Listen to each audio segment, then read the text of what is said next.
Hi అండి, welcome back to చిన్నారి చిట్కాలు. ఈరోజు మనం ఒక ఇంపార్టెంట్ టాపిక్ గురించి మాట్లాడుకుందాం. చాలా మంది ఇంట్లో అమ్మమ్మలు, నానమ్మలు, పేరెంట్స్ తమ చిన్నపిల్లలకి తలకి స్నానం చేయించాక సాంబ్రాణి ధూపం వేస్తూ ఉంటారు. అసలు దీనివల్ల ఏమైనా బెనిఫిట్స్ ఉందా, లేకపోతే లాస్ ఏమైనా ఉందా, ఈ వీడియోలో మనం తెలుసుకుందాం. సో స్కిప్ చేయకుండా ఈ వీడియోని అయితే పూర్తిగా చూసేయండి. చాలా ఇన్ఫర్మేషన్ అయితే చెప్పబోతున్నాను ఈ వీడియోలో. అండ్ నేను ఎక్స్పీరియన్స్ అయ్యింది మీతో షేర్ చేసుకుంటున్నానండి. నేను కూడా మా బేబీకి మా ఇంట్లో వాళ్ళు తలస్నానం అయ్యాక సాంబ్రాణి ధూపం వేసేవారు.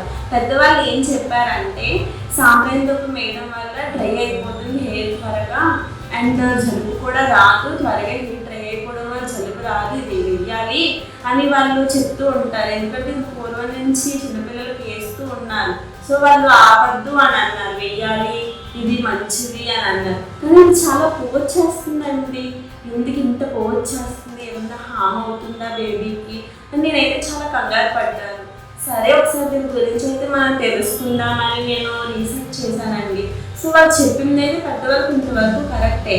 బట్ ఆ పొగ వల్ల బేబీ లంగ్స్లోకి వెళ్తే లంగ్స్ అనేవి ఎఫెక్ట్ అయ్యే ఛాన్స్ ఉంటుందండి. సో లంగ్స్లోకి అసలు వెళ్ళకూడదు.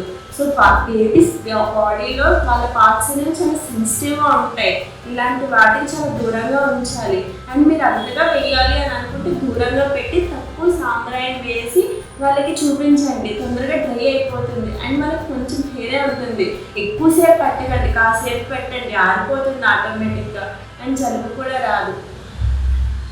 మన పెద్దవాళ్ళు చెప్పారంటే ఎంతో కొంత మంచి ఉంటుంది. వాళ్ళ మాటలకి మనం రెస్పెక్ట్ చేయాలి.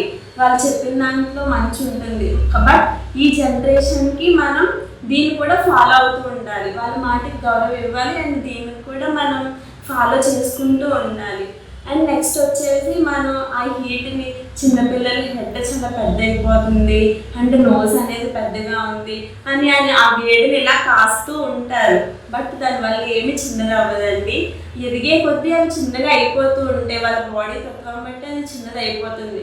అది జెనెటిక్స్ ద్వారా ఉంటుందండి. వాళ్ళ బేబీస్ ఎలా అయితే ఉంటారో అలానే వచ్చేస్తాయి. నార్మల్ నా బేబీకి కూడా హెడ్ అనేది కొంచెం పెద్దగానే ఉంది పుట్టినప్పుడు.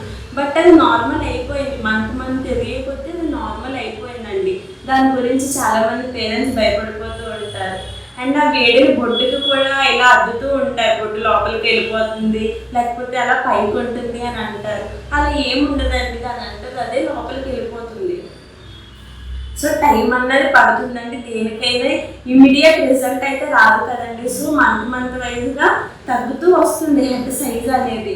అండ్ నోస్ కూడా చిన్నగా అయిపోతుంది. వాళ్ళకి జెనెటిక్స్కి ఎలా ఉందో అలా వచ్చేస్తాయి. దాని గురించి మీరైతే ఎక్కువ బలి తీసుకోకండి.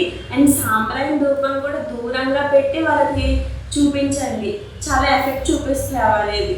సో చిన్నపిల్లల విషయంలో చాలా జాగ్రత్తగా ఉండాలండి మనం అయితే.